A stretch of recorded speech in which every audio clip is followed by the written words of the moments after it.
सबसे पहले बताना चाहूँगा कि पिछले कई सालों में मैंने बर्थडे हमेशा काम जहाँ पे कर रहा हूँ वहाँ पे सेलिब्रेट किया और सिर्फ बर्थडे नहीं, वो पूरा महीना मैं सिर्फ पुलिस के कॉस्ट्यूम में घूमा हूँ घर में। बर्थडे के दिन फैंस की तरफ से जो गिफ्ट्स आते हैं वो मुझे खोलना मुझे बड़ा पसंद आया है। मैं जब 10वीं कक्षा में था तो तब उस वक्त मुझे फ़िल्मों का चस्का लग गया। हमारी कोशिश यही है कि अगले 3-4 सालों में हम अपना एक बड़ा प्रोडक्शन हाउस बनाएं। मैं नहीं पसंद करता वर्कआउट करना। मेरा अगर ये प्रोफेशन नहीं होता तो मैं शायद सिर्फ घर पे बैठा रहता, अपने सोफे से उठता नहीं और जंक फूड खाता दिन भर। They wanted me to do Khatron ke Khiladi this year. मैं सेट पे एज एन असिस्टेंट मैंने 4 साल काम किया था। मैं ट्रॉली पुश करता था, मैं लोगों के लिए कुर्सियाँ लगाता था।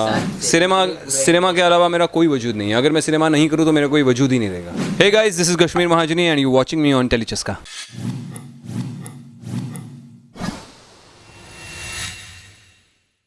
Hello guys, welcome to Tellychaska. आज हमारे साथ है कश्मीर। तो कश्मीर, पहले तो आपसे हम जानना चाहेंगे कि मतलब फर्स्टली आपका बर्थडे है तो firstly very happy birthday. Thank you. और फर्स्टली हम जानना चाहेंगे कि कश्मीर अपना बर्थडे कैसे सेलिब्रेट करते हैं, मतलब वो कैसा आपका दिनचर्या रहता है वो दिन। दिनचर्या क्या रहती है मेरी, तो सबसे पहले बताना चाहूँगा कि पिछले कई सालों में मैंने बर्थडे हमेशा काम जहाँ पे कर रहा हूँ वहाँ पे सेलिब्रेट किया है। ये साल मैं उस दिन शायद थोड़ा बहुत शूट कर लूँ क्योंकि इनको एपिसोड्स जल्दी तैयार करके डालने हैं, तो उनको मैं पूरी तरह से छुट्टी नहीं ले सकता। और अभी मैंने 5 दिन की छुट्टी ली थी अपने फिल्म के शेड्यूल के लिए, लेकिन मैं शाम को थोड़ा वक्त जल्दी निकाल लूँगा और मैं अपने परिवार के साथ बिताना पसंद करता हूँ अपना बर्थडे। वो एक दिन होता है जब मैं अपने परिवार के साथ गप्पे लगा सकता हूँ, खुल के उनके साथ टाइम स्पेंड कर सकता हूँ। और चाइल्डहुड मेमोरी कोई रही हो बर्थडे की, मतलब बहुत यादगार है, आज भी याद है? अब मुझे ये याद है कि मैं जब मुझे नहीं याद है लेकिन हमारे पास फ़ोटोग्राफ्स वगैरह और मेरी माँ बताती है कि जब मैं 4 साल का था तो मैं पुलिस, मेरे पिताजी की एक फ़िल्म आई थी मराठी में, मुंबईचा फौजदार करके, जिसमें वो पुलिस ऑफिसर थे। Very big hit, an epic film. तो वो मैंने देखी थी और मैं पुलिस का कॉस्ट्यूम पहनना चाहता था, तो वो पूरा मुझे ला के दिया था उन्होंने। और सिर्फ बर्थडे नहीं, वो पूरा महीना मैं सिर्फ पुलिस के कॉस्ट्यूम में घूमा हूँ घर में आउटफिट में। हाँ, पूरा महीना। आई थिंक उससे भी थोड़ा ज़्यादा। तो वो मेरी माँ को बहुत परेशानी हो गई थी मुझे उस कॉस्ट्यूम से निकालते हैं। और कोई भी शूट करते टाइम ऐसा फ़ैन के साथ कोई मोमेंट रहा हो बर्थडे के दिन? बर्थडे के दिन फैंस की तरफ से जो गिफ्ट्स आते हैं वो मुझे खोलना मुझे बड़ा पसंद आया है। मैं बहुत एक्साइटेड रहता हूँ कि इस बार क्या आने वाले हैं गिफ्ट्स। हालांकि इतने सालों में मुझे नहीं लगता कि मैंने कोई गिफ्ट ज़्यादा रिसीव किए हैं किसी से, but only the fans give gifts. वही गिफ्ट्स होते हैं मेरे पास, तो वो बहुत बड़े प्रेशियस होते हैं। So it feels nice. या और जानना चाहेंगे जैसे कि रविंद्र सर ऑलरेडी इतना उन्होंने नाम कमाया है मराठी फिल्म इंडस्ट्री में, तो मतलब आपके लिए कैसा था कि उनसे सीखने को मतलब क्या कुछ था आपके लिए? नहीं, मैं जब पैदा हुआ तब मेरे पिताजी ने मैं 2 साल का था तब इंडस्ट्री छोड़ दी। सो उनकी जो ये फिल्म थी मुंबईचा फौजदार, वो last film that he did as an actor. तो उसके बाद हम लोग पूना शिफ्ट हो गए और वो कंस्ट्रक्शन बिजनेस में चले गए। तो मेरा जो पूरा अपब्रिंगिंग है तो वो बहुत नॉन फिल्मी था। तो और मैंने अपने पिताजी को कभी सेट पे विज़िट नहीं किया, कभी फिल्मी बातें नहीं की उनके साथ। तो पर मुझे नहीं पता, मैं जब 10वीं कक्षा में था तो तब उस वक्त मुझे फ़िल्मों का चस्का लग गया। पूना में एक लाइब्रेरी थी, सिनेमा पैराडीज़ो करके। वहाँ से मैं दुनिया भर, तभी ये इंटरनेट और ये सब नहीं था, ये नेटफ्लिक्स वेटफ्लिक्स ये सब नहीं था तब। तो वहाँ पे दुनिया भर की फ़िल्मों के डायरेक्टर्स के कैटलॉग्स होते थे जिसमें DVDs मिलती थी। तो उसका सब्सक्रिप्शन मैंने लिया था अपनी पॉकेट मनी से और सारी दुनिया की पिक्चर मैंने देख ली थी। तो वहाँ से मेरा फ़िल्म की जर्नी मेरी शुरू हो गई। ओके, और अगर कश्मीर एक्टर नहीं होते तो क्या होता? अरे, I would always do something related to cinema, that much I know. तो अभी भी हमारी कोशिश यही है कि अगले 3-4 सालों में हम अपना एक बड़ा प्रोडक्शन हाउस बनाएं जिसमें हमें जो स्टोरीज़ पसंद है, हम जो बताना चाहते हैं ऑडियंस को, जो दिखाना चाहते हैं ऑडियंस को, वो दिखा पाए। अच्छे राइटर्स को पुल इन करें, अच्छे डायरेक्टर्स को पुल इन करें। कुछ में मैं काम करूँ, कुछ अगर मुझे लगे तो मैं सिर्फ लिखूँ या सिर्फ प्रोड्यूस करूँ। तो वही एम्बिशन है। और फैंस जानना चाहते हैं कि मतलब आपका नॉर्मल डे लाइफ कैसा होता है, एक नॉर्मल लाइफ आपका कैसा? नहीं, बहुत ही सिंपल सा लाइफ होता है। सुबह उठता हूँ, अपनी पत्नी और अपने बेटे के साथ नाश्ता करता हूँ, वर्कआउट्स ख़त्म करता हूँ, काम पे चला जाता हूँ जैसे कोई और इंसान जाता होगा, IT प्रोफेशनल हो, कॉर्पोरेट सेक्टर में काम करता हूँ। अपना शूटिंग ख़त्म करता हूँ, रात को आता हूँ। अगर मेरा बेटा सोने से पहले पहुँच गया तो उसको एक कहानी सुनाता हूँ, उसकी एक स्टोरी बुक में से स्टोरी रीड कर देता हूँ, उसको सुलाता हूँ, खाना खाता हूँ, सो जाता हूँ बस।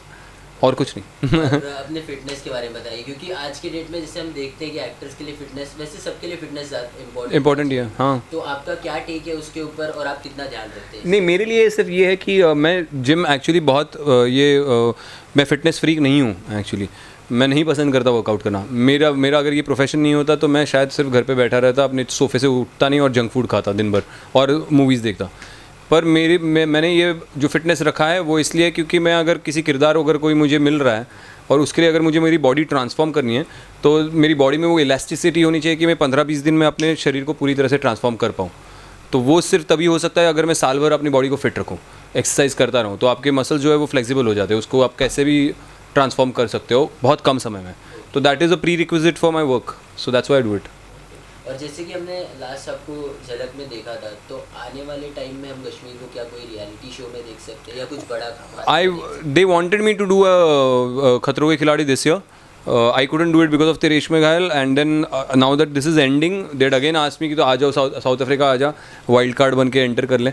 लेकिन मेरी फिल्म की शूटिंग शुरू हो गई है तो वो पॉसिबल नहीं था इस साल। तो may be in the future खतरों के खिलाड़ी something it's not closed for me, it's quite open for me. वो एक चीज़ है जो क्योंकि because I like doing stunts my self on my film and everywhere, I don't use a double ever. तो वो मेरा पैशन है, मुझे स्टंट्स और एडवेंचर्स करना पसंद है। तो वो एक शो है जो अगर कभी मौका मिले तो मैं इन द टाइम मिले तो मैं कर लूँ। और जैसे कि हमने मराठी इंडस्ट्री में आपका डायरेक्शन में भी काफ़ी काम देखा है, तो वो इंटरेस्ट कहाँ से डेवलप हुआ? मैंने जैसे कहा कि जब मैं 10वीं कक्षा में था मैंने सारी फिल्में देखी, तो तब से मुझे फिल्में बनानी है किसी भी कैपेसिटी में। मैं सेट पे एज एन असिस्टेंट मैंने 4 साल काम किया था, मैं ट्रॉली पुश करता था, मैं लोगों के लिए कुर्सियाँ लगाता था। एक्टिंग बड़ा है डायरेक्शन के साथ नहीं, फिल्म मेकिंग के साथ। I always believe I am student of cinema. So कभी किसी राइटर को स्क्रिप्ट राइटिंग में असिस्ट किया, तो ये सब काम मैं कर चुका हूँ। थिएटर में मैंने काफ़ी प्लेस डायरेक्ट किए, उसमें लाइटिंग किया, बैक स्टेज किया, सब किया। तो मुझे कोई स्टोरी बताने में कोई भी मेरा हिस्सा हो उसमें, not as just as an actor, मैं कुछ और अगर मुझे काम मिले वो मुझे एक्साइट करे तो मैं कर लेता हूँ। ओके। और जैसे कि मैंने आपसे पहले ही पूछा कि मतलब और कुछ है जो कि आपको करना पसंद है, मतलब ये फील्ड से छोड़ के, या फिर अगर आपको टाइम मिलता है तो आपको करना पसंद? नहीं, I always believe that no, I have no identity, no other identity. If I am not related to cinema, मैंने कुछ और देखा है। एक मैंने पढ़ी थी लाइन, फ्रेज पढ़ी थी कि a specialist is a person who knows everything about something and nothing about anything else. So तो वो मेरे जहन में बैठ गई थी कि मुझे ये मेरा पैशन है, ये एक चीज़ मैं समझता हूँ और इसको मुझे और अच्छे से समझना है जैसे जैसे मैं आगे जाऊँगा। तो उसके अलावा मेरा कोई वजूद है नहीं। पहले से ही आपका वो सिनेमा के अलावा मेरा कोई वजूद नहीं है। अगर मैं सिनेमा नहीं करूँ तो मेरा कोई वजूद ही नहीं रहेगा। तो अभी आपके मतलब डैड से बात होती है कि इस चीज़ पे कि मतलब सिनेमा के ऊपर? नहीं होती है। हमारे दोनों के व्यूज़ सिनेमा को लेके और ज़िंदगी में हर चीज़ को लेके काफ़ी अलग है। तो हम सिर्फ पर्सनल बातें करते हैं। हमने वो रखा है कि यार काम की बात एक साथ नहीं करेंगे क्योंकि हमारे झगड़े हो जाते फिर। तो नॉर्मल सी बात है जी। और फाइनली सर, फैंस के लिए कुछ मैसेज दे दीजिए, फैंस आपको इतना प्यार। कुछ नहीं यार, बस आप काम देखते रहिए मेरा, और ये मेरी ज़िम्मेदारी है कि मैं और अच्छा और बेहतर और अलग अलग तरीके का काम और नई नई कहानियाँ आपके लिए लेते आऊँ। और वही मेरी मंशा है कि बस मैं ज़िंदगी में एक 7 से 8 सिग्निफिकेंट मूवीज़ अगर मैंने बना ली तो मेरे लिए बहुत है अगले 20 सालों में। मुझे लगता है सर जिस तरीके से आप जा रहे हैं आप करने वाले हैं। I just hope so. Thank you so much. Thank you so much.